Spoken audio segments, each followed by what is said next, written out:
మీకు మంచి చేసిన మీ బిడ్డను ఒక్కడి మీద మీ బిడ్డ సింగిల్గా వచ్చినా కూడా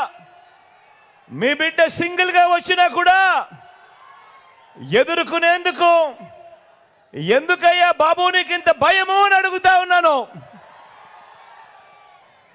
ఇన్ని నక్కలు ఏకమవుతా ఉన్నాయి. ఒకే ఒక్కడిని సింగిల్గా ఎదుర్కొనేదానికి ఇన్ని నక్కలు ఏకమైనా కూడా భయపడతా ఉన్న పరిస్థితులు ఈరోజు కనపడతా ఉన్నాయి. అడుగుతా ఉన్నా, అయ్యా బాబు నేను బచ్చా అయితే నా చేతిలో చిత్తుగా ఓడిపోయి కేవలం 23 మంది ఎమ్మెల్యేలను మాత్రమే గెలిపించుకున్న నువ్వు ఎవరయ్యా అని అడుగుతా ఉన్నాను.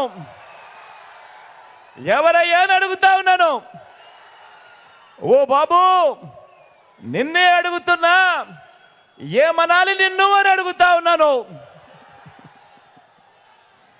నేను బచ్చా అయితే 5 ఏళ్ల తర్వాత కూడా నాతో పోటీకి నువ్వు ఒక్కనివే రావడానికి నీకు ధైర్యం చాలడం లేదు. 1/2 డజన్ మందిని వెనకేసుకొని వస్తా ఉన్న నిన్నేమనాలి అని అడుగుతా ఉన్నాను. ఓ బాబు నిన్ను ఏమనాలి అని అడుగుతా ఉన్నాను. ఏమనాలి?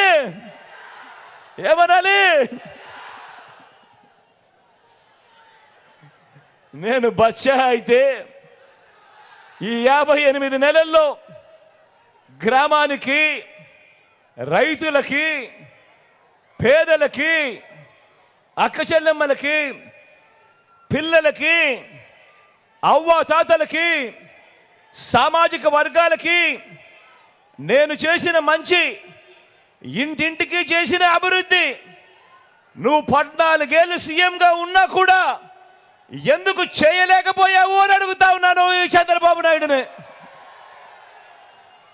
అయ్యా బాబు ఈ బచ్చా చేసిన పని నువ్వెందుకు ఎందుకు చేయలేకపోయావు? మరి నిన్ను ఏమనాలి అని అడుగుతా ఉన్నాను.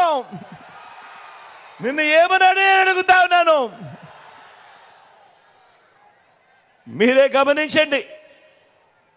గమనించండి. ఎన్నికల ప్రచారంలో మీ బిడ్డ మీ జగన్ ఏం చెబుతా ఉన్నాడు, ఎన్నికల ప్రచారంలో చంద్రబాబు ఏం చెప్తా ఉన్నాడు అని ఒకసారి గమనించమని అడుగుతా ఉన్నా.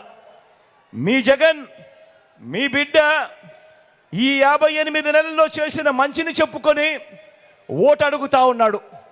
ఇంటింటికి చేసిన అభివృద్ధిని, ఇంటింటికి చేసిన మంచిని చూపి ఓటు అడుగుతా ఉన్నాడు మీ బిడ్డ మీ జగన్. మరి గతంలో ఎప్పుడూ కూడా చూడని విధంగా, గతంలో ఎప్పుడూ జరగని విధంగా మీ బిడ్డ వచ్చిన ఈ 58 నెలల కాలంలోనే, మీ బిడ్డ పాలనలోనే ఏకంగా 2,70,000 కోట్ల రూపాయలు, అంటే 2,70,000 కోట్ల రూపాయలు, మరొక్కసారి చెప్తా ఉన్నాను, ఎక్కడా లంచాలు లేవు, ఎక్కడా వివక్ష లేదు. నేరుగా మీ బిడ్డ బటన్ నొక్కుతా ఉన్నాడు, నా అక్కచెల్లెమ్మల కుటుంబాల ఖాతాల్లోకి నేరుగా వారి చేతికే నేరుగా వెళ్ళిపోతా ఉంది.